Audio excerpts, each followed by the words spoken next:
Muy buenas noches y bienvenidos a Fuego Cruzado Electoral. Este programa surgió para ser un espacio de debate y contrastar los planes de gobierno y entrevistar básicamente a los candidatos a la presidencia y, como no, al Senado y a la Cámara de Diputados. Pero esta ha sido una semana especial para nuestro país. Y no lo digo en el sentido positivo, sino más bien con un tono de preocupación.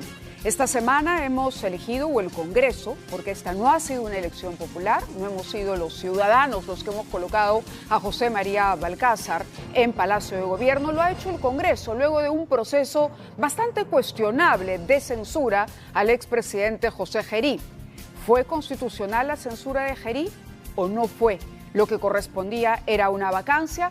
¿Cuáles son las implicancias de elegir ahora a un presidente cercano al señor Vladimir Cerrón, que se jacta de tener esta amistad a tan poco y mientras se desarrolla un proceso electoral en el que parece que la agenda diaria y apresurada de los cambios en el gobierno nos obliga a postergar el debate de las ideas para que usted finalmente se beneficie conociendo a los candidatos y pueda emitir un voto informado?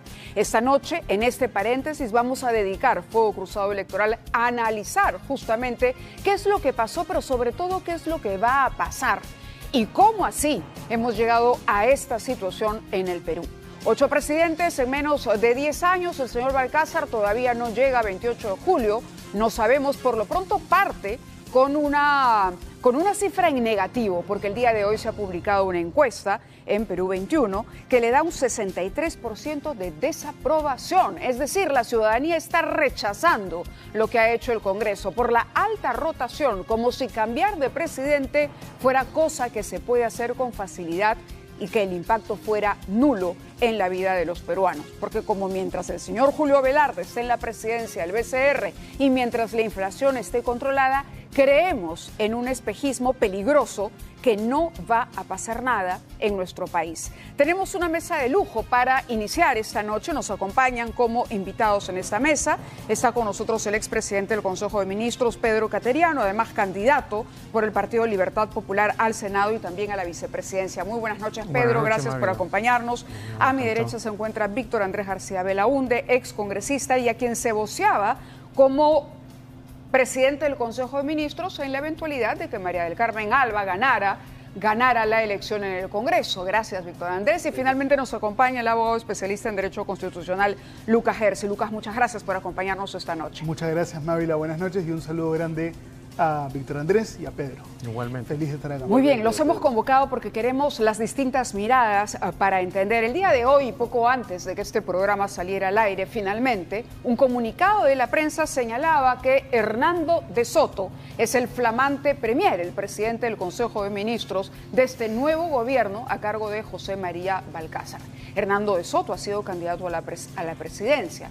En su momento, por ejemplo, por el partido Avanza País. Se distanció aparentemente de su bancada y sorprende, por ejemplo, que congresistas de ese partido se hayan pronunciado en contra de la censura o más bien tras la censura hayan apoyado, por ejemplo, la candidatura de María del Carmen Alba. Pero en principio quería preguntarles, aquí tengo el comunicado, lo vamos a dar a conocer para quienes todavía no tuvieron acceso a esa información. Es un comunicado de la Presidencia de la República que dice lo siguiente: Hernando de Soto será el presidente del Consejo de Ministros, peruano de reconocido prestigio y respeto internacional. Su incorporación fortalece el rumbo institucional del gobierno de transición y respalda, entre otras prioridades, la garantía de las elecciones limpias y transparentes. El presidente Balcázar sostuvo una reunión de trabajo para definir las primeras acciones dentro del marco constitucional. La juramentación del gabinete de Soto se realizará el martes 24 de febrero. Atención, esta semana tendremos en menos de 48 horas nuevo gabinete. Como parte de las acciones simbólicas futuras, está prevista una visita a líderes de pueblos indígenas de Estados Unidos y Canadá con el propósito de tender puentes y promover la unión del cóndor y el águila, dice el comunicado, así como intercambiar experiencias sobre cómo las sociedades emergentes pueden beneficiarse cuando la economía y la tecnología digital llegan efectivamente a todas las personas. Es la presencia de Hernando de Soto en el Premierato una garantía de transparencia en el proceso electoral, una garantía de que se mantienen las bases del modelo económico peruano que ha resistido a todos estos embates políticos. Empecemos. A ver, tenemos la pregunta QR, ¿correcto? Ya iba a presentar yo o pedirle la opinión a nuestros invitados, pero tenemos una pregunta QR para ustedes, una pregunta para que participen también quienes nos están viendo a través de las redes sociales, básicamente de YouTube. ¿Está de acuerdo con la elección de José María Balcázar como nuevo presidente? La opción A es necesaria, es decir, era necesaria. La opción B es preocupante y la opción C, irrelevante. Marca su opción a través de ese código QR y al final del programa tendremos el resultado, ¿no? A través de atv.p también.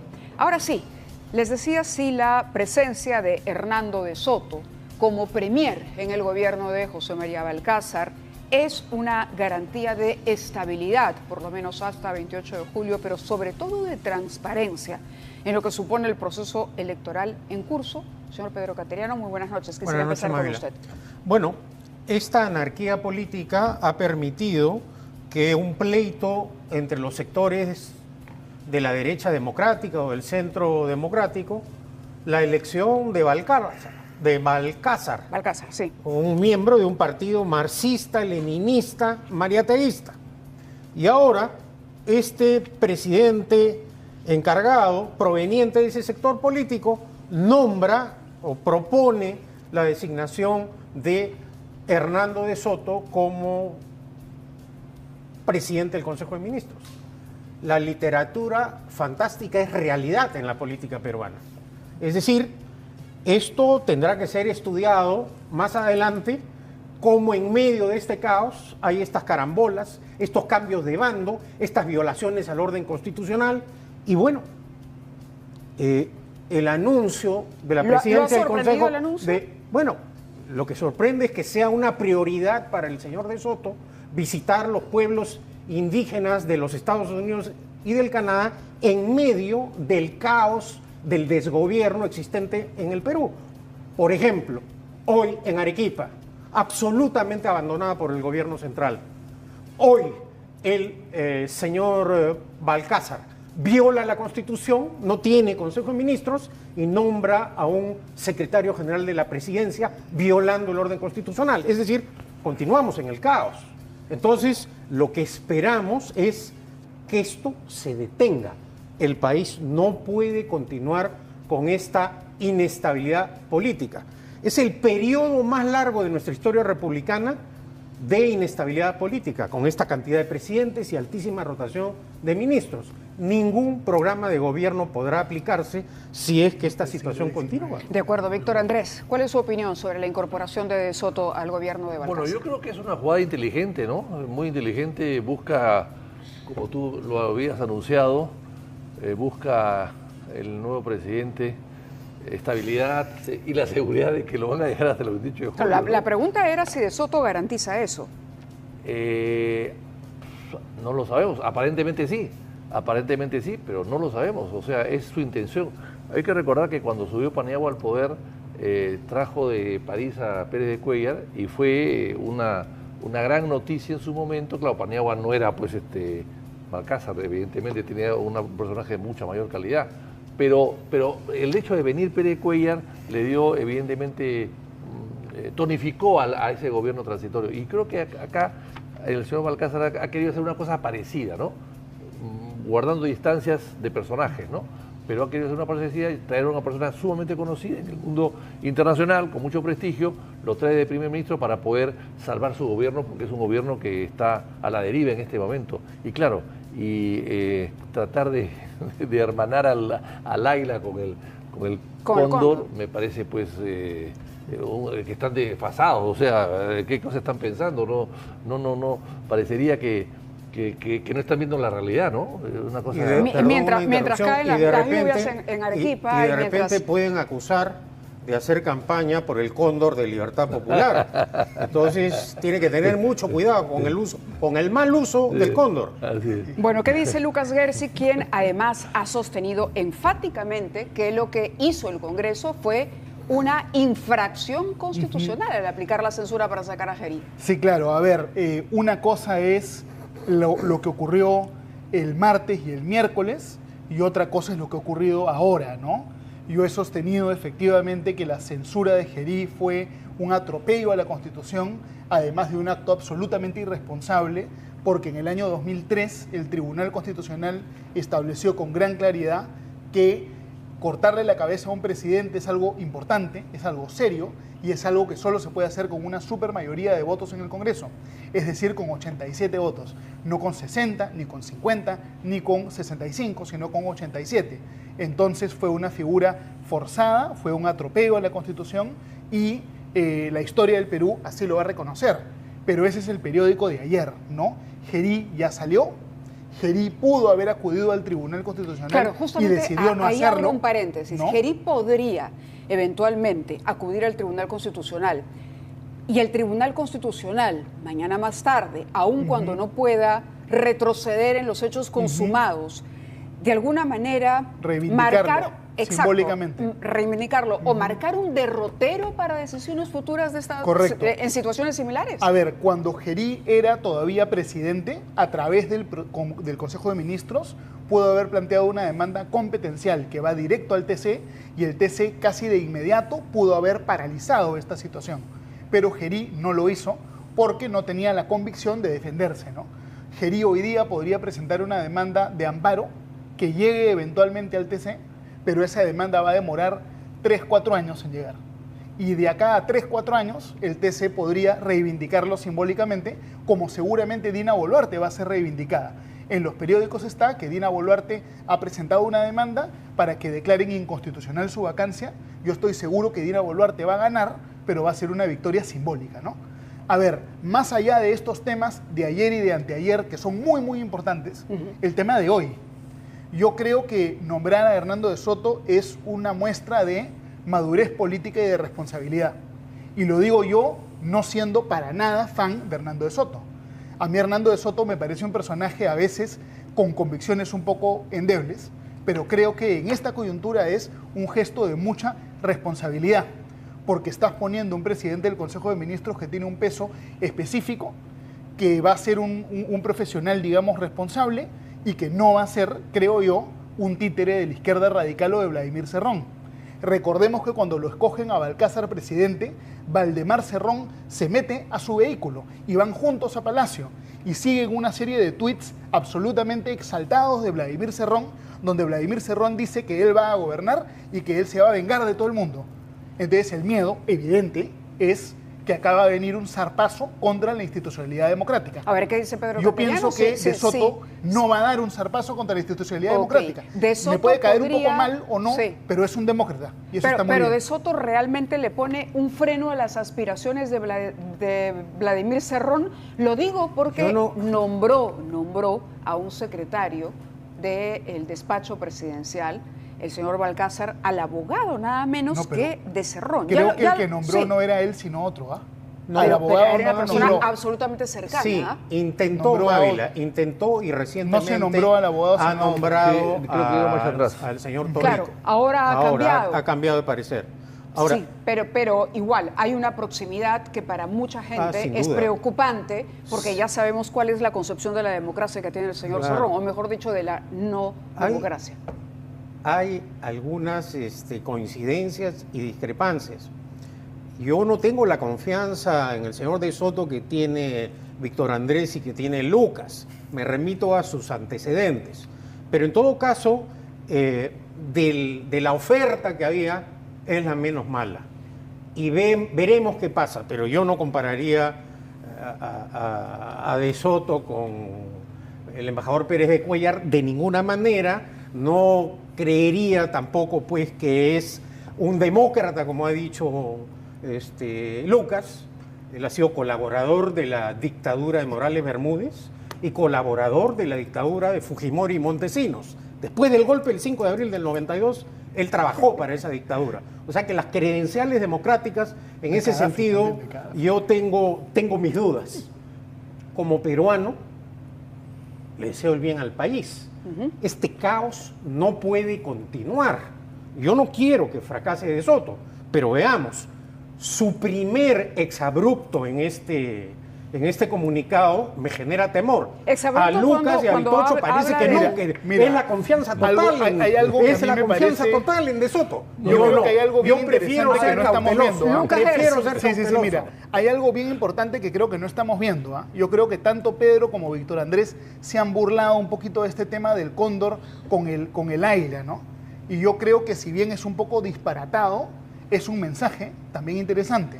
A ver. Porque el Perú ahorita está en guerra entre las dos potencias, entre China y Estados Unidos. Hubieron algunas personas que cuando cayó Gerí y parecía que Perú Libre iba a tomar el control total del país, dijeron China recuperó su colonia. Y De Soto es un tipo cercano a Occidente, Estados Unidos. Entonces nos ayuda a marcar una distancia frente a este interés aparentemente hegemónico pues, que quiere tener la Es un República Popular China. mensaje entre líneas a propósito, digamos, Sí, para dejar sí, yo clara creo que cuál es eso. la posición Yo creo en política que eso internacional es un del mensaje nuevo premier. al señor Donald Trump y es un mensaje a los chinos del puerto de Chancay y a otras empresas chinas que quieren pues venir al Perú y aparentemente no ser fiscalizados ni regulados pues, por nadie, ¿no? Y que han tenido un rol en la caída del señor Gería también, ¿ah? O sea, ahí hay un mensaje inteligente. Yo creo que, mira, no es perfecto. Yo sé que De Soto no es perfecto, ¿no? Ha colaborado con gobiernos dictatoriales en el Medio Oriente, es Gaddafi. un personaje Gaddafi, ¿no? No es un tipo perfecto, pero Bueno, me no es alegra la una marioneta, aclaración. pero Me no es alegra una la marioneta aclaración. de Cerrón tampoco, ¿no? Es un tipo por lo menos independiente. Y eso en esta coyuntura ya es suficiente, ¿no? Correcto, Víctor Es- Andrés. no, ¿Qué- Yo qué- creo que Pedro está actuando aquí por sus enemistades antiguas quizás, ¿no?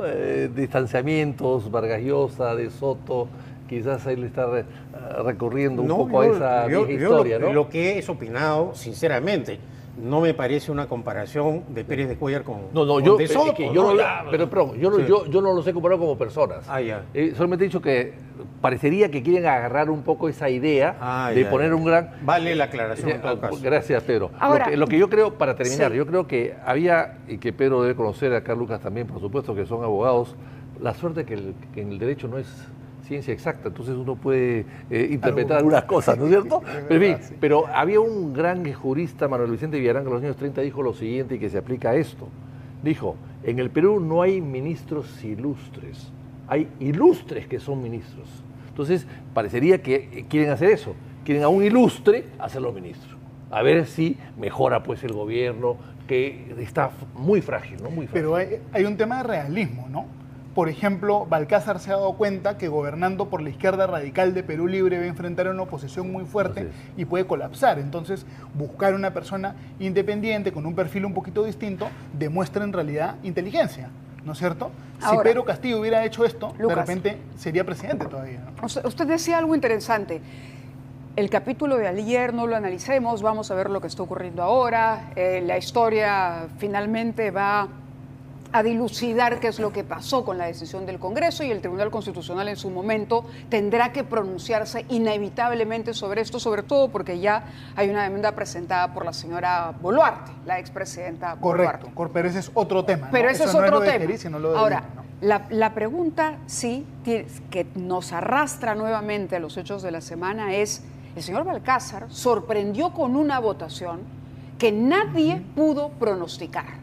64 votos, cuando todo en los cálculos apuntaba a que María del Carmen Alba ganaba las elecciones en el Congreso. Es más, representantes de Alianza para el Progreso, a quienes hemos entrevistado, antes, off the record, antes de salir a la ley, decían, no, sí, APP apoya la candidatura. Sin embargo, hoy mismo reconocen que evidentemente sin votos de Alianza para el Progreso, el señor Balcázar no sería presidente, porque no dan las sumas y las Sí, restas. claro. El problema es, ¿qué suponen esas negociaciones? ¿Cuáles son las deudas de Balcázar hoy? A ¿Qué ver, opinan? Yo pienso que esto no nos debe sorprender porque esta fue la misma coalición que sostuvo a Pedro Castillo un montón de tiempo. Recordemos que ocurrían barbaridades y barbaridades y las mociones de vacancia contra Castillo fracasaban porque tenía el apoyo de la izquierda unida más APP, más Podemos. O sea, es una coalición que ya conocíamos, ¿no? Y que aisló a la derecha. La derecha probablemente fue irresponsable de hacer una jugada de este tipo, no solo inconstitucional, sino torpe, ¿no? Torpe porque no negociaron y no vieron cuál era el siguiente paso y quedaron totalmente en jaque mate, ¿no? Ahora, Si me ese permites canje... una ampliación que creo que es importante. Hay una alianza política entre la derecha antidemocrática y la izquierda antidemocrática en el Congreso. Hace 3 años, en la fotito con el hermanito de Cerrón, aparecen los dirigentes de Fuerza Popular y de otras agrupaciones. En el pasado, por ejemplo, fue un escándalo nacional la alianza APRA-1, que al final forzó la caída y motivó el golpe de Velasco. Hoy en día una alianza contra natura, porque lo que hay es una alianza contra natura entre la izquierda y la derecha, parece que no sorprende. Sorprende solo en algunos casos. Entonces, porque inclusive días antes de la tramitación de la censura de Gerí, el congresista Rospigliosi dijo que lo iban a censurar a él, que él también iba a caer. Y vemos que esa alianza política que controla el Parlamento, que somete al Ejecutivo, sigue sólida entre la izquierda y la derecha. Esa es una realidad objetiva que a la hora de narrar los hechos no se muestra como tal, pero acá en el Parlamento, que es en este momento el verdadero poder, existe esa alianza cínica, impúdica, que viola el orden democrático y constitucional. Vamos a escuchar al señor Acuña. Yo quisiera escuchar al señor Acuña para que directamente nuestros televidentes se hagan una idea de cuál ha sido su pronunciamiento y finalmente comentaremos con nuestros invitados. Pero vamos con el tema.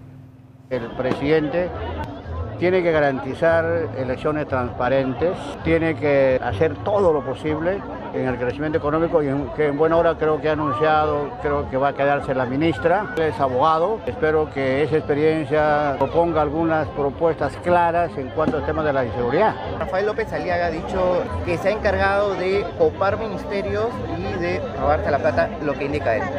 Me venga que preguntarle si no tiene vergüenza de hacer daño al país. Él dentro de 64 votos, y lo afirmo, dentro de los 64 votos, ahí están los votos de Rafael López Aliaga. A ver, los votos no se regalan en el Congreso, y esa es una verdad. ¿Qué va a ganar APP? Se subastan, no se regalan, se bueno, subastan. Se subastan. Pero, ¿qué ganaría APP, Víctor Andrés? Yo creo que lo que ha hecho Pedro, quizás haya que precisarlo un poco, ¿no? Esto de la alianza a ver, antinatural entre la derecha y un sector de la izquierda.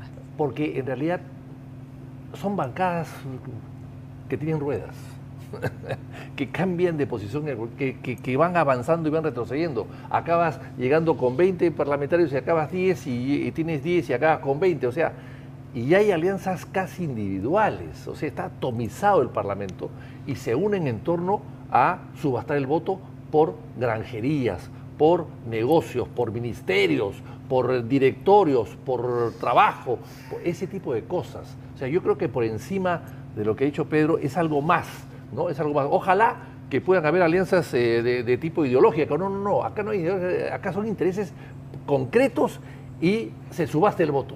Esa es la verdad. Vitocho, y no solo son por directorios y ministerios, votan casi en bloque en favor de la minería ilegal, claro, del crimen organizado. O sea, es una alianza siniestra. Bueno, claro, no, yo no exagero.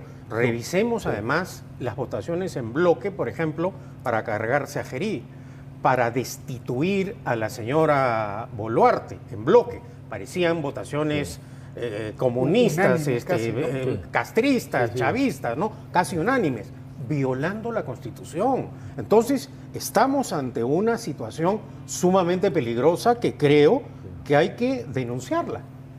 Lucas Hersi. A ver, yo estoy de acuerdo en parte con lo que se ha mencionado anteriormente, porque han habido casos donde efectivamente se ven este tipo de votaciones que menciona Pedro. El caso de la minería ilegal, de la ampliación del Reinfo, es el caso más evidente. Creo que la única bancada en todo el Parlamento que se opuso, que es una bancada pequeña, es la bancada de Avanza País. Todas las demás izquierdas y derechas votaron a favor. Hernando de Soto no ha sido muy claro ni muy contundente con relación a que el Reinfo debe terminar. Yo a Hernando de Soto lo veo casi como, podríamos decir, un operador casi de la minería ilegal, ¿eh? Es una de las mayores debilidades que tiene. su talón de Aquiles, podríamos decir que es ese, ¿no? Justamente por eso te mencionaba, es decir, hay una distancia entre el quizá partido. Ese es el punto es de muy encuentro. Importante tu precisión, Lucas. Ese tema es bien importante, sí. sí. Pero a ver, en algunos casos se dan las discrepancias, en otros se dan las coincidencias. Tampoco es verdad que sean todos coludidos al 100%. Hay una serie de operadores y personajes siniestros. Y saben que el Perú, como ya varias veces hemos discutido, ¿no? El Perú no tiene un sistema de gobierno presidencialista, sino semipresidencialista, y en el Perú lo que viene existiendo son gobiernos de coalición. Es verdad que en el Perú gobierna el Parlamento.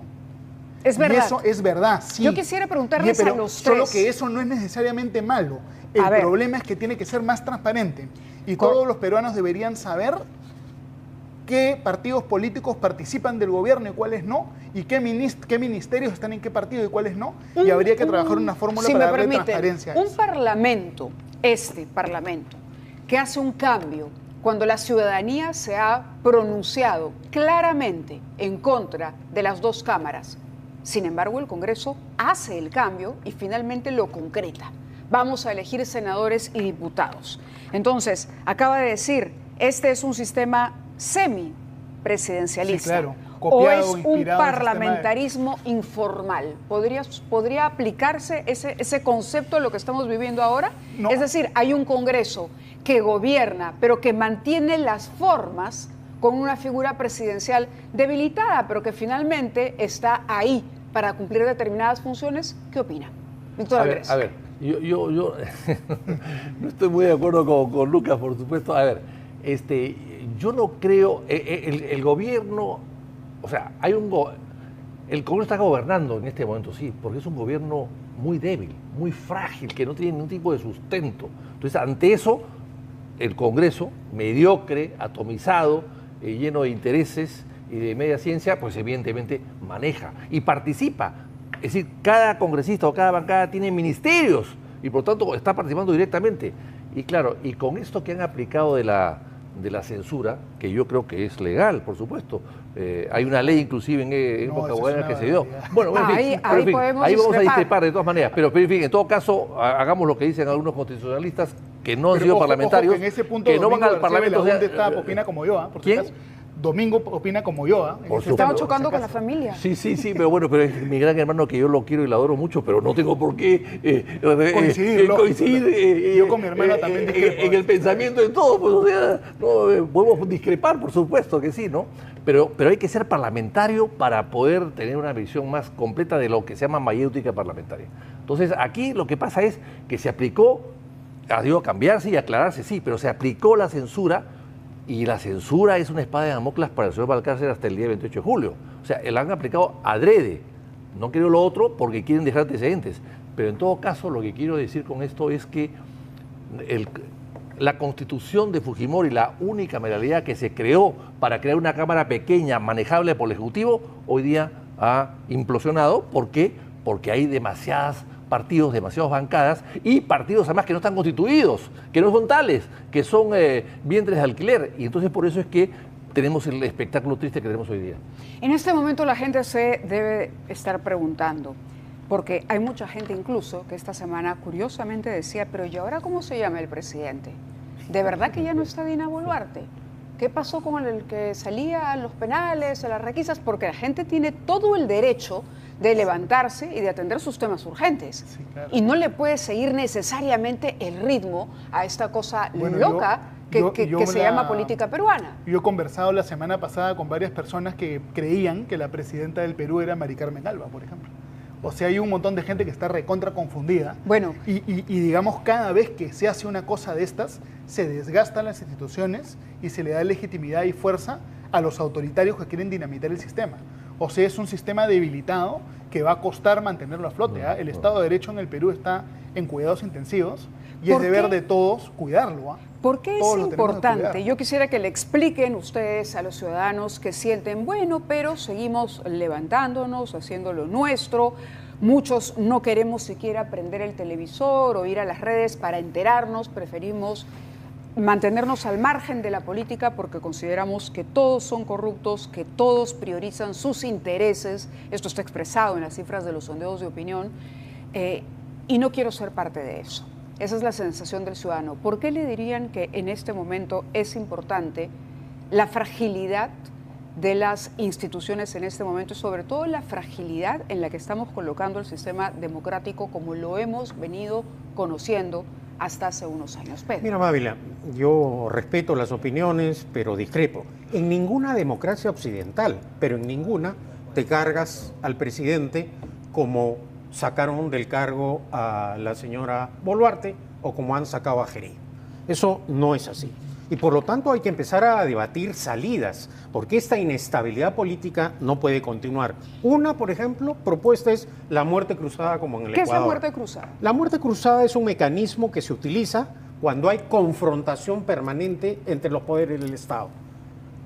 Un principio fundamental en democracia es el equilibrio entre los poderes del Estado para poder gobernar. Si hay una confrontación permanente entre los poderes del Estado, es decir, un encuentro, un choque permanente entre el gobierno y el Parlamento, no se puede gobernar. Entonces, en ese caso, el presidente renuncia, se disuelven las cámaras y se convocan a elecciones generales inmediatamente. Es lo que ha ocurrido en el Ecuador. Ahora, se tiene que suprimir este mecanismo del uso de la vacancia, que nunca el constituyente lo pensó como lo ha aplicado el Parlamento en los últimos 10 años. Hay que permitir que el presidente de la República pueda ser acusado durante su mandato constitucionalmente y tenga su juicio político como cualquier funcionario público. Y finalmente, creo que es importante también la renovación parcial por mitades o por tercios del Parlamento, como en el sistema parlamentario. Te toca a un Parlamento infame como el actual y se quedan 5 años y el pueblo no tiene la oportunidad de rectificar o corregir. Y creo que el mecanismo del derecho de disolución, por ejemplo, no ha funcionado.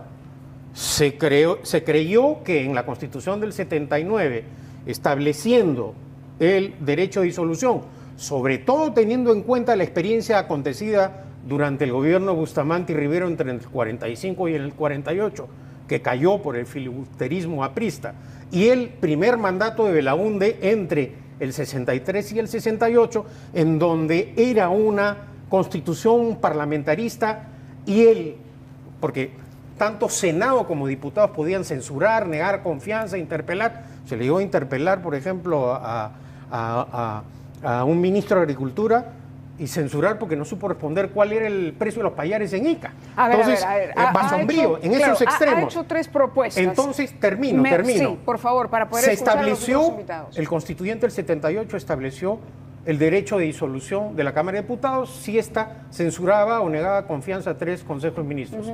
Y la vigente repitió, pero disminuyó a 2. Fujimori, que pudo disolver la Cámara de Diputados, dio un golpe de Estado. Y ahora, recientemente, Castillo, que pudo disolver el Congreso, dio un efímero golpe de Estado. Es decir, el mecanismo del derecho de disolución no ha funcionado. Si me permite, yo quisiera preguntarle a Lucas Gersi, constitucionalista, si la muerte cruzada podría ser un mecanismo interesante para mantener este equilibrio de poderes que se ha perdido. Pero eso pasaría, pienso, al mismo tiempo porque haya un acuerdo en el Congreso. Es una una modificación constitucional. A mí las propuestas de Pedro, las 3, me parecen interesantes. La propuesta de la muerte cruzada no estoy seguro, las otras 2 estoy 100% de acuerdo.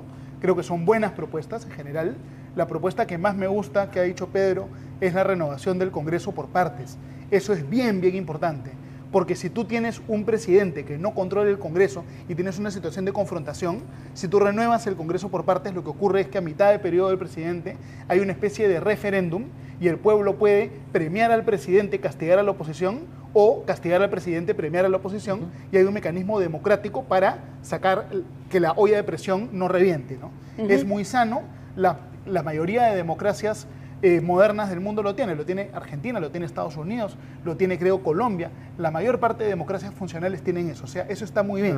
La otra propuesta que dice Pedro está muy bien también, porque lo que dice Pedro es que no haya vacancia express. Si tú quieres sacar al presidente porque comete una barbaridad, sigue el proceso que pasa por varias etapas con más estudio, más reflexión, y ahora que va a haber bicameralidad, eso va a permitir también una mayor reflexión, ¿no? De acuerdo. Entonces, en general, eso es válido, sí, pero sí. obviamente requeriría las propuestas que dice Pedro, cambiar la Constitución y un alto grado de consenso. No lo puedes imponer. Eso Requiere un es alto lo que grado de podría ¿no? constituir un obstáculo, que haya diputados y consenso además senadores, ¿no? y un ánimo para la renovación Sí. en el Congreso, por lo menos por el comportamiento que estamos conociendo nuestros congresistas. Víctor Andrés, yo sé que usted quiere intervenir, pero permítame cumplir con la pausa para ir con nuestros anunciantes, regresar en el programa y sobre todo preguntar, ¿lo que ha pasado puede alterar en algo el cronograma electoral? ¿Puede hacer que las elecciones peligren? ¿Puede mover el tablero de cómo van las preferencias hasta el momento? Me gustaría dejarles esas inquietudes también de cara ya a lo que viene hacia el 12 de abril. Cumplimos con nuestros anunciantes y volvemos. ¿Te sientes?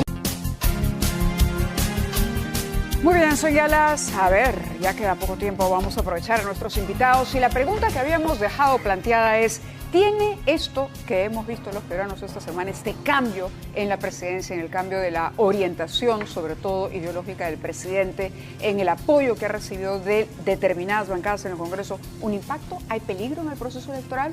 Pedro Caterina. Bueno, la principal tarea que tiene el gobierno es garantizar unas elecciones libres, La pregunta neutrales es si y usted democráticas. teme que algo pueda ocurrir con el proceso. Yo lo que en ese aspecto soy cauteloso. Voy a ver, vamos a analizar los pasos, pero reitero, es una obligación del gobierno garantizar elecciones libres, neutrales y democráticas. Víctor Andrés. A ver, yo quisiera hacer una extensión a lo que dijo Pedro en el anterior bloque sobre los payares famosos de la censura del ministro Sombrío. Así es. Claro, en esa época efectivamente se tiraban a los ministros con mucha facilidad. En el gobierno de Belaúnde fueron 11 ministros que censuraron.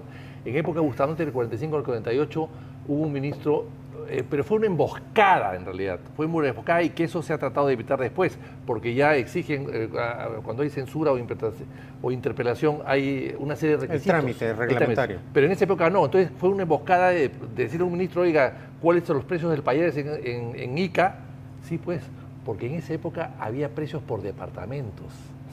Entonces, claro, tú Payares puedes saber cuánto vale en Ica o en Lima, son más o menos igual. Hoy día, en esa época no. En esa época cada departamento tenía su precio. Entonces era una emboscada realmente, ¿no? Correcto, Víctor Andrés, pero la pregunta es... Sí, sobre lo que Pero ¿habrá esa elecciones? emboscada debilitó al Caballeros, gobierno, claro, al final claro. hubo un golpe. Claro, claro. Me Claro. gustaría que nos Claro. respondan la pregunta. Ya. ¿Tiene la ciudadanía y los televidentes que en este momento nos están viendo, deberían sentir temor, miedo, incertidumbre por la realización del proceso eleccionario o el vamos todos a elecciones y este gobierno, con los primeros pasos que ha dado, nos garantiza eso? A ver, yo no tengo temores por dos motivos, o hasta por tres. Primero, la debilidad del líder y de persona que es el actual presidente, ¿no? Lo veo muy frágil, muy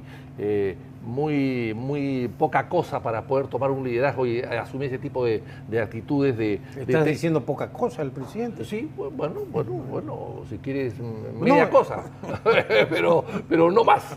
Entonces, primero. Segundo, con De Soto también supongo que él tampoco se va a prestar pues, a un juego de esta naturaleza. Y en tercer lugar, hay tanto atomización en el Parlamento que tampoco pueden tomar un respaldo de esa naturaleza. Así que por esos tres motivos yo creo que podemos estar tranquilos. ¿Empoderar a la izquierda radical que podría de pronto intentar, no sé, a ver, ¿hay algún temor por ahí? Una persona que postuló con la lista de Perú Libre yo creo que nunca nos da garantía de nada.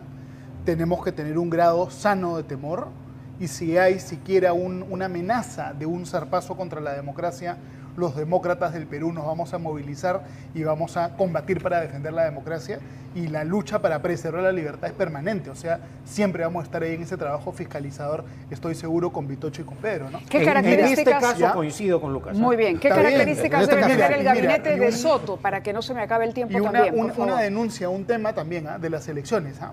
Yo tengo entendido que el Jurado Nacional de Elecciones, para llevar a cabo correctamente el proceso electoral, ha solicitado una transferencia presupuestaria Sí. que todavía no se ejecuta. O sea, algo importante también es asegurarnos que se lleve a cabo eso para que pueda darse con normalidad el proceso electoral, ¿no? Correcto. ¿Qué características debería concrete esa tener el preferencia gabinete presupuestaria. de Soto? ¿Mantener algún ministro es válido? Bueno, quizás el canciller, ¿no? Quizás la ministra de Economía, no, creo que sí, pero nada más. El resto son NNs que no han hecho nada importante y pueden ser perfectamente bien cambiados, ¿no?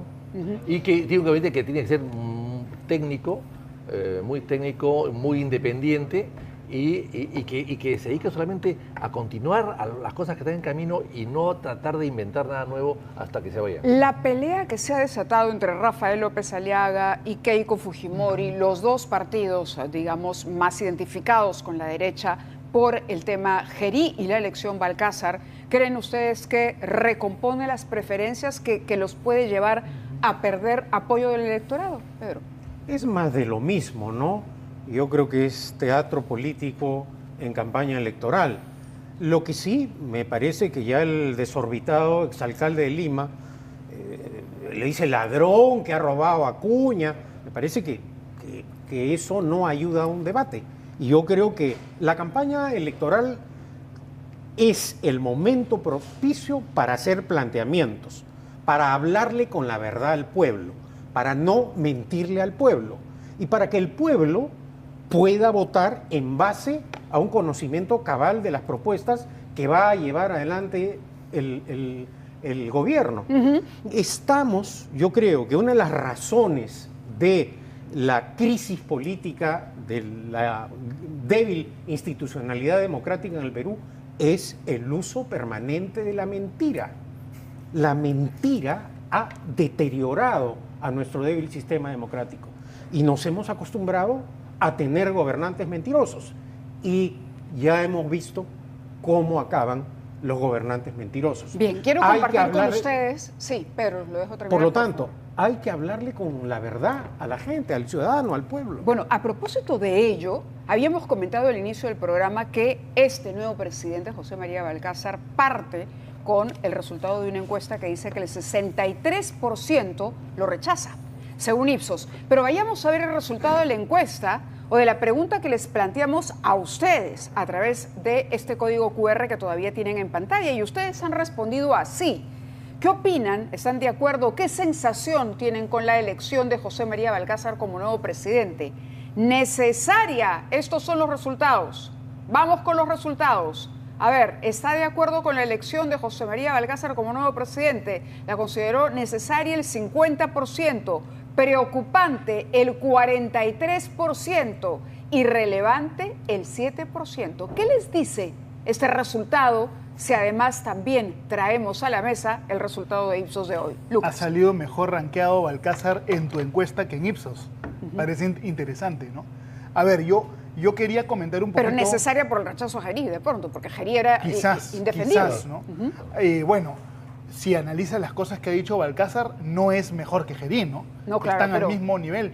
Pero, a ver, yo sí creo que hay algo interesante en lo que tú mencionaste, ¿no? La disputa entre Keiko Fujimori y Rafael López Aliaga. Yo creo que el electorado de la derecha en el Perú probablemente está fastidiado con la decisión que tomó Rafael López Aliaga de precipitar la caída de Gerí y que posiblemente vaya a enfrentar una pérdida de apoyo por haber precipitado esa caída. Porque al electorado de izquierda ellos quieren que todos caigan, ¿no? Pero los derechistas querían un poquito más de estabilidad. Yo creo que si a Hernando de Soto le va bien y hace un gabinete con mucha credibilidad y le empieza a ir mejor, eso lo favorece a Porky, ¿no? Porque la consecuencia de sacar a Gerí no ha sido tan mala. Es decir, yo creo que la suerte de Porky ahorita está alineada con la suerte de Soto. Si a De Soto le va bien, a Porky le va bien. Si a De Soto le va mal, a Porky le va mal. Creo que hay ese alineamiento. Correcto. Sobre eso, palabras finales de Víctor Andrés García. No, yo creo que la campaña electoral se ha trasladado al Congreso lamentablemente y han disputado, ellos mismos disputado, en este caso voto a voto de congresistas en el Congreso para medir sus propias fuerzas.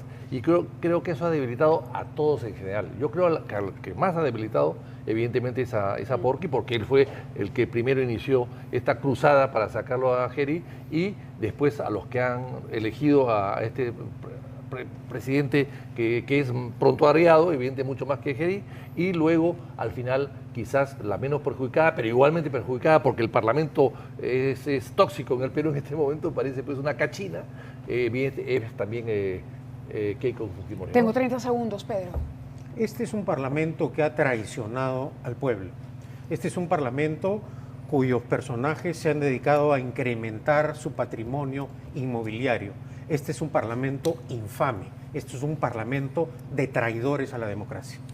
Muy bien. Gracias a los tres por estar esta noche, una noche importante. Vamos a retomar, por supuesto, las entrevistas con los candidatos el domingo que viene. Gracias a ustedes por acompañarnos. Son las 9:55. Me toca darle pase a Pamela Bertis y a todo el contenido que ha preparado esta noche, Día D. Muy buenas noches.